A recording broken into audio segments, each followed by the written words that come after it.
Bismillahirrahmanirrahim. Bismillahirrahmanirrahim. Assalamualaikum warahmatullahi wabarakatuh.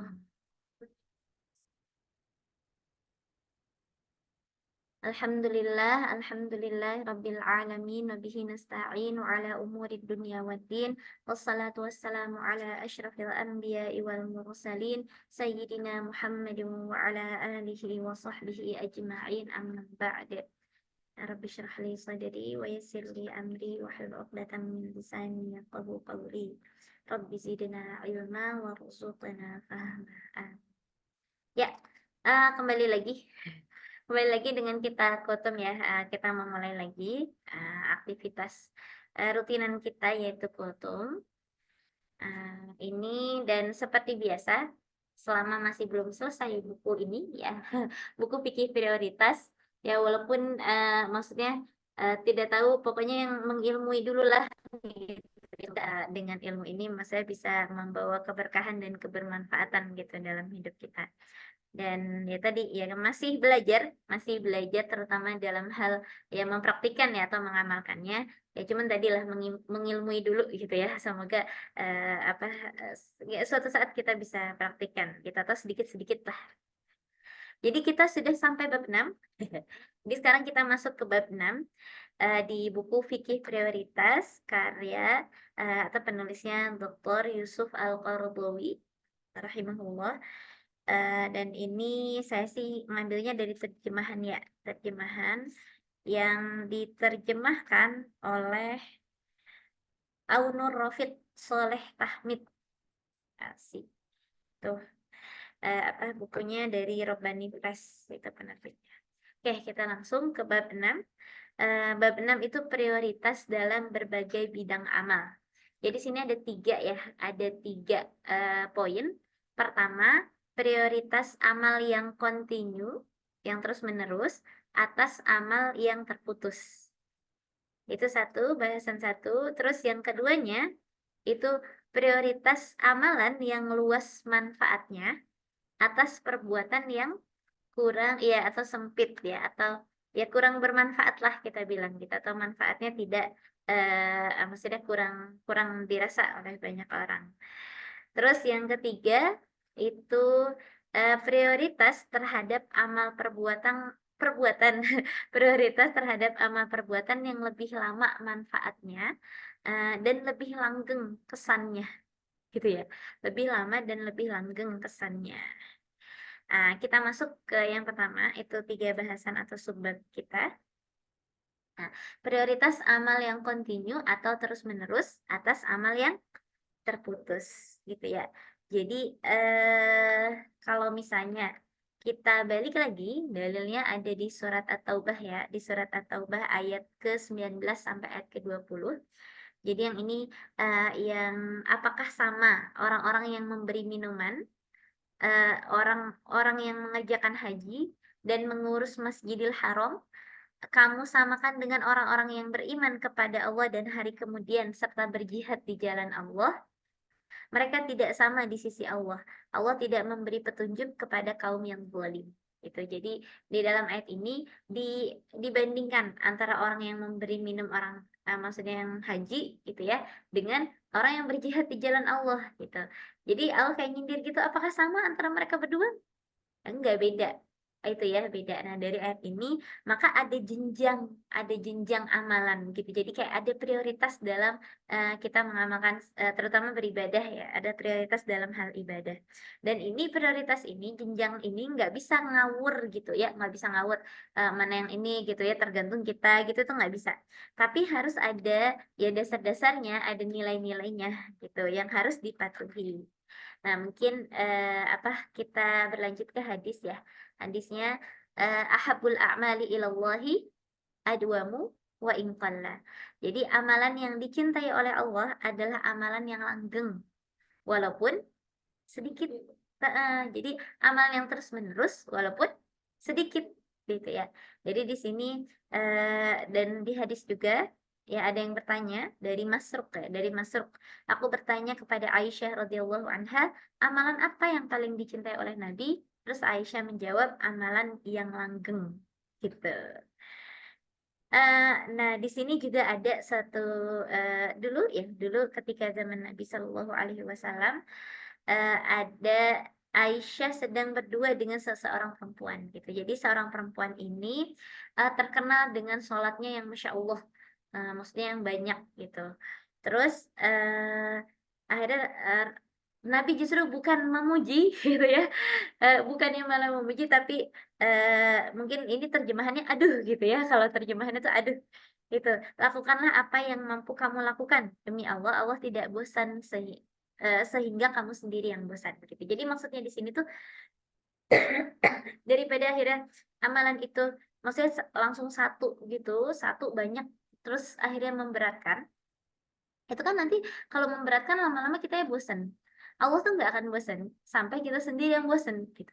Cuman kalau misalnya langsung prok satu banyak gitu itu memberatkan gitu ya. Jadi makanya nanti lama-lama ditinggalin juga itu amal, itu amalan. Kalau misalnya yang langsung banyak dan memberatkan gitu.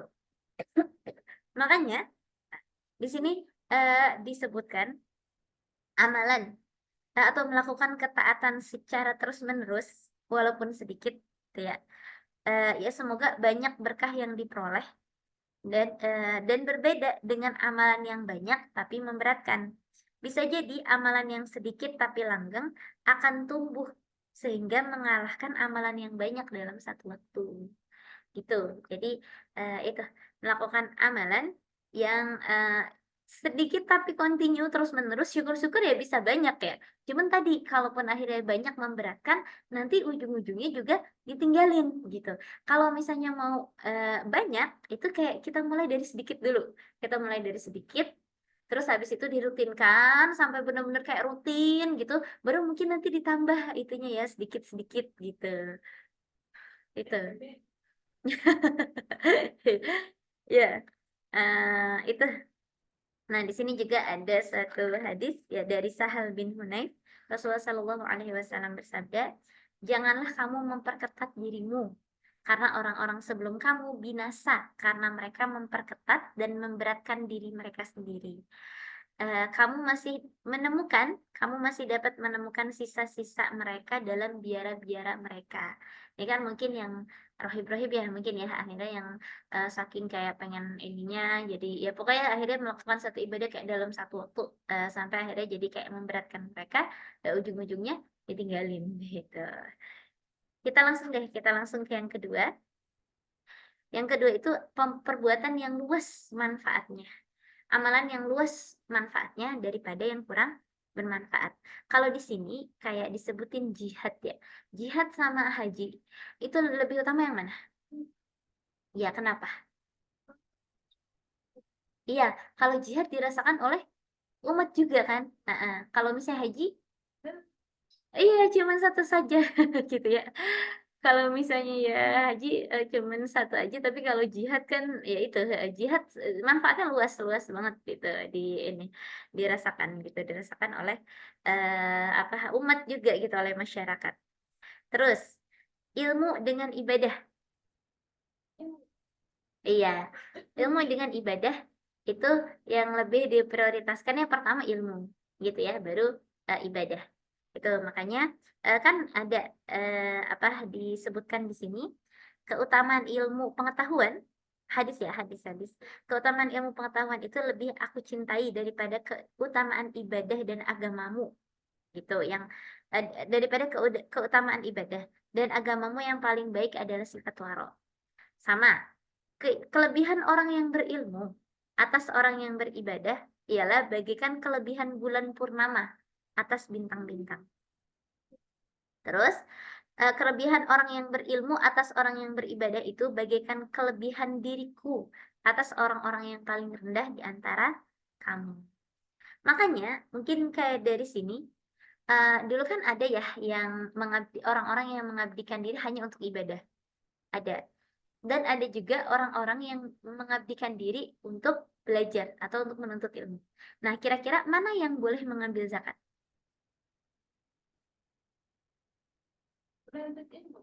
Iya, jadi dari hadis-hadis ini yang tadi, dari hadis-hadis yang banyak itu, orang yang boleh mengambil zakat itu maksudnya harta zakat ya, harta zakat itu orang-orang yang justru malah memfokuskan dirinya sendiri untuk menuntut ilmu gitu. Karena nanti ilmunya itu akan dia sebarkan, akan mendatangkan manfaat untuk masyarakat, untuk orang luas gitu ya.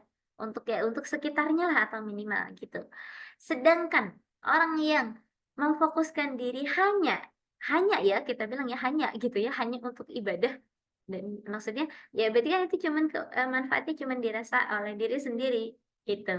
Nah itu nggak boleh makan harta zakat gitu ya. Itu gitu. Jadi Soal ya ada maksudnya orang pakai ibadah dapat iya dapat yang itu sambil terus Buddha kan kayak gitu malah Ibnu Sabil kan Ibnu Sabil yang di perjalanan gitu terus fisabilillah gitu kan orang yang berjihad gitu nggak ada juga orang yang cuman ya memfokuskan diri untuk ibadah gitu dan di sisi lain hikmahnya itu nggak ada loh kerahiban dalam Islam tuh nggak ada rohib dalam Islam tuh rohib tuh contoh apa sih itu loh biara-biara apa tuh biarawati ya yang nggak boleh nikah terus kalau misalnya kayak yang mungkin di agama lain ada yang nggak kerja gitu terus akhirnya kayak minta-minta gitu loh apa yang justru malah nggak kerja terus dia tuh ya eh, tapi kerjanya jadi minta-minta gitu jadi cuman apa mensandarkan diri dari uang hasil maksudnya uang yang diberikan oleh jamaahnya gitu istilahnya. Itu yang ya mohon maaf ya kayak biksu-biksu gitu kan. Ah, biksu-biksu itu kalau misalnya kayak ngelihat ininya ya ngeliat catatannya gitu jadi kayak mereka keliling gitu yang dulu aku lihat itu ya maksudnya nggak tahu ini apakah benar atau enggak mungkin ada di salah satu ya tempat ibadah ya biksu-biksu itu jadi kayak keliling gitu dan itu kayak akhirnya nanti masyarakat tuh kayak ngasih gitu ngasih ke dia dan mereka itu ya mereka mencukupkan diri dengan yang ada yang emang sederhana banget gitu kan kan istilahnya melepaskan diri dari cinta dunia gitu istilahnya tapi itu berlebihan sangat-sangat berlebihan gitu jadi dan itu juga nggak baik juga begitu gitu ya justru malah kayak nggak bisa bersandar pada diri sendiri tetap bersandar sama orang lain juga kan dalam hal makan dan minumnya gitu nah itu deh jadi ya ya intinya ya pekerjaan yang paling utama itu adalah pekerjaan yang paling bermanfaat untuk orang lain pekerjaan yang banyak manfaatnya untuk orang lain gitu ya pekerjaan yang berkaitan dengan perbaikan dan kepentingan masyarakat lebih utama daripada pekerjaan yang hanya manfaatnya dirasakan oleh diri sendiri gitu nah mungkin nah di sini mungkin disebutin ya apa eh oh ini em, di sini disebutinnya pemimpin. Nah, atas sedikit. Pemimpin yang adil ini, pemimpin yang adil itu pekerjaan yang dilakukan oleh seorang pemimpin yang adil lebih utama daripada ibadah orang lain selama 10 tahun. Nah, karena dalam satu hari aja, pemimpin itu mengeluarkan berbagai keputusan yang bisa menyelamatkan beribu-ribu orang kan, bahkan berjuta orang yang dizolimi, bisa menyelamatkan anak-anak yatim, fakir miskin, gitu kan, orang-orang yang kelaparan gitu. Terus bisa juga akhirnya mengembalikan hak yang hilang kepada pemiliknya. Itu terus juga bisa mengeluarkan keputusan yang bisa memotong jalan orang yang berbuat jahat gitu dan mengembalikan mereka kepada asalnya atau membuka pintu petunjuk dan tobat gitu. Makanya pemimpin itu ya Masya Allah emang ya satu iya udah bukan hadiahnya itu udah pasti surga itu gitu ya tapi kalau dalam catatan itu pemimpin yang adil gitu ya nah itu dia masalahnya itu rintangan dan ya rintangan dan cobaannya mungkin kita kita nggak kuat gitu ya kita kita mungkin dalam lingkup yang kecil aja deh gitu pemimpin untuk ya keluarga gitu ya atau kayak untuk diri sendiri gitu atau kayak untuk ya pemimpin di kelas lah gitu ya atau enggak kita ya seperti itu kita biasanya mungkin dalam lingkup yang kecil gitu tapi kalau misalnya memang benar-benar pemimpin ya kita anggap itu presiden gitu ya semoga aja Allah karuniakan negeri ini pemimpin yang adil gitu pemimpin yang emang bisa membela agamanya gitu ya mempertahankan agamanya itu pemimpin yang bisa mensolihkan masyarakatnya gitu gitu tuh jadi di sini hmm, kan itu makanya para ulama salaf tuh ada pernah mengatakan atau apa ya ada Ya inilah ada cerita gitu ya dari para ulama salaf gitu. Jadi kalau kata mereka, kalau kami mempunyai doa yang lekas dikabulkan, gitu ya ada satu doa gitu yang kalau eh, coba pilih satu doa yang memang satu aja gitu. Terus di-share doa itu akan kalau misalnya itu ya gini, kalau misalnya kalian disuruh milih gitu ya. eh, ada cuman satu doang doa yang dikabulkan gitu. Kalian mau memilih apa gitu ya doa itu gitu. Nah, maka mereka menjawab kalau kami mempunyai doa yang lekas dikabulkan, kami akan mendoakan penguasa, iya, pemimpin gitu. Karena sesungguhnya Allah dapat melakukan perbaikan terhadap banyak makhluknya dengan kebaikan penguasa tersebut gitu. Jadi ini masya Allah. Nih, bahkan di sini ya dalam satu hadis disebutkan satu hari dari imam yang adil kan pemimpin ya, adalah lebih utama daripada ibadah selama 60 tahun di sini. Masya Allah nggak sih? Ya, di sini 60 tahun gitu. Di sini hadisnya hadis Hasan loh, hadis Hasan. Ya maksudnya ya bisa dijadikan hujah gitu ya. Ini satu hari pemimpin yang adil itu lebih utama daripada ibadah selama iya selama 60 tahun kan Masya Allah ya. Ya itu Masya Allah gitu. Berarti keutamaan seorang pemimpin yang adil. Terus ada di hadis yang lain. Sesungguhnya manusia yang paling dicintai oleh Allah pada hari kiamat dan paling dekat kedudukannya di sisi Allah adalah pemimpin yang adil. Ada lagi ya hadis yang lain. Tiga kelompok yang doa mereka tidak ditolak. Orang yang berpuasa sehingga ia berbuka, pemimpin yang adil. Nah, doa orang dan yang ketiga adalah doa orang yang teraniaya. Masuk situ. Pemimpin yang adil doanya ternyata ya maksudnya dikabulkan juga gitu ya. Termasuk orang yang tidak ditolak doa mereka. Bahkan dari apa di dalam hadis yang lain, 7 kelompok manusia yang mendapatkan naungan dari Allah pada hari yang tiada naungan kecuali naungannya adalah pemimpin yang adil. Masya Allah. Itu ya, itu Masya Allah ya maksudnya kelebihannya, hikmahnya, bukan hikmah ya jatuhnya, ya, itu balasan yang Allah berikan kepada pemimpin yang adil. Walaupun ya itu tadi ya, untuk mengeluarkan satu keputusan yang akhirnya iya, berpihak kepada masyarakat yang akhirnya memotong rantai-rantai kezaliman itu butuh maksudnya itu ya cobaan dan rintangannya juga luar biasa gitu ya. Itu ya, ya sebanding dengan apa yang maksudnya balasan yang akan mereka terima gitu dari sisi Allah Subhanahu wa taala. Ya, Masya Allah. Ya, semoga Allah karuniakan negeri ini pemimpin yang adil. Amin, Allah. Ya bukan selalu itulah ya. Gitu. Dan yang ketiga terakhir itu ini prioritas terhadap amal perbuatan yang lebih lama manfaatnya dan lebih langgeng gitu ya kesannya. Ini mungkin aku langsung ke ini, langsung ke hadis ya hadis ini ada 7 macam. Nah, ada 7 macam atau kayak ya 7 bentuk lah ya, yang tadi kita bilang prioritas yang amal yang lebih lama gitu manfaatnya lebih langgeng kesannya. Di sini hadisnya di mana dia? Oh, dari Ibnu Majah gitu ya. Kita baca dulu hadisnya. Sesungguhnya amalan dan perbuatan baik yang akan menyusul seorang mukmin setelah meninggal dunia adalah ilmu yang dia sebarkan atau ajarkan, terus satu ya. Terus yang kedua anak soleh yang dia tinggalkan, dua. Terus yang ketiga mushaf Al-Quran yang dia wariskan, mushaf tuh ya. Iya, wakaf itu mushaf Quran yang dia wariskan. Terus yang keempatnya masjid yang dia bangun, 4 ya, masjid yang dia bangun. Terus rumah tempat singgah musafir yang dia bangun, 5. Sungai yang dia alirkan. Nah, terus sama yang ketujuhnya sedekah yang dia keluarkan ketika sehat dan masih hidup, 7. Gitu ya. Dan ini semua ini akan menyusul dirinya ketika dia meninggal dunia kelak. Gitu. Jadi ini 7 yang mana ternyata manfaatnya bisa dirasakan maksudnya lebih lama. Eh, Coba sih, aku gimana cara topnya ada dari Agus Soalnya itu yang tiga doang. Jadi iya. masalah. Ini 7 ya. Intinya termasuk juga wakaf ya, wakaf rumah, wakaf maksudnya pokoknya entah itu untuk bangun pesantren, untuk bangun sekolah, untuk bangun masjid kan kayak gitu.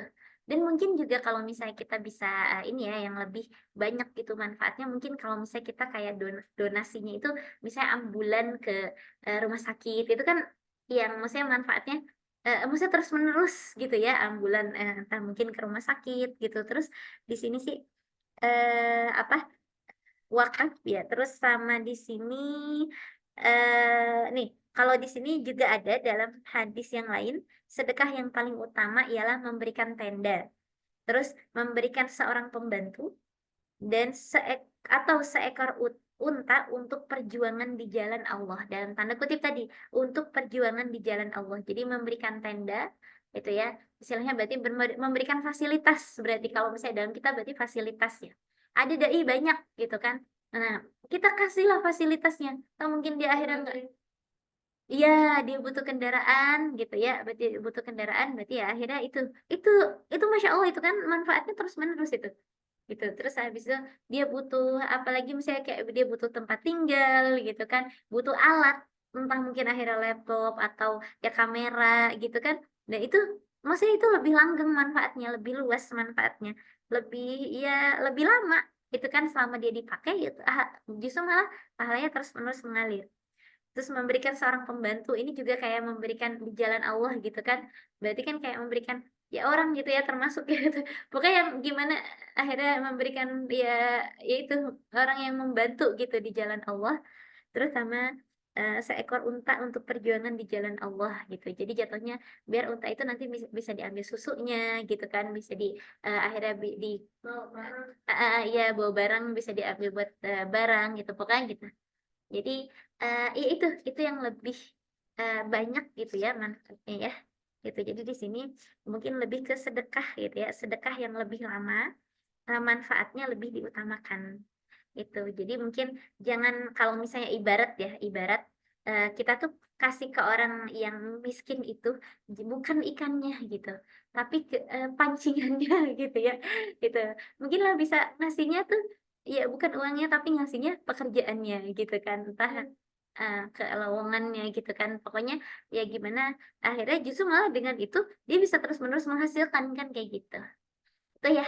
Jadi ternyata itu ini mungkin silakan apa di ya dilaksanakan gitu ya, dilaksanakan, dipilah-pilih lagi berarti ya, gimana akhirnya sedekah kita ini bisa bermanfaat dan bisa lama gitu manfaatnya ya terus dan bisa juga mengalirkan pahala atau investasi yang tidak terbatas gitu untuk kita, bahkan walaupun sampai nanti kita walaupun udah meninggal gitu tapi manfaatnya tetap harus terus dirasa gitu oleh kita gitu ya. Itu mungkin itu saja apa kultum saya pada hari ini. Mohon maaf lahir batin. Dan mungkin bisa dipikirkan masing-masing. Semoga bermanfaat. Gitu ya. Berarti tadi ada 3 pilar. Berarti prioritas apa? Amalan yang continue, gitu ya, daripada amalan yang ya terputus. Terus amalan yang luas manfaatnya daripada yang kurang bermanfaat. Terus sama yang ketiganya amalan yang lebih lama gitu manfaatnya dan lebih langgeng gitu ya, itu lebih utama. Ya, mungkin cukup sekian. Jazakumullahu khairan. Kita tutup sekalian dengan kafaratul majlis. Subhanakallahumma wa bihamdik asyhadu an la ilaha illa ant astaghfiruka wa atubu ilaik. Kurang dan lebihnya saya mohon maaf. Jazakumullahu khairan. Wabillahi taufiq wal hidayah. Wassalamualaikum warahmatullahi wabarakatuh.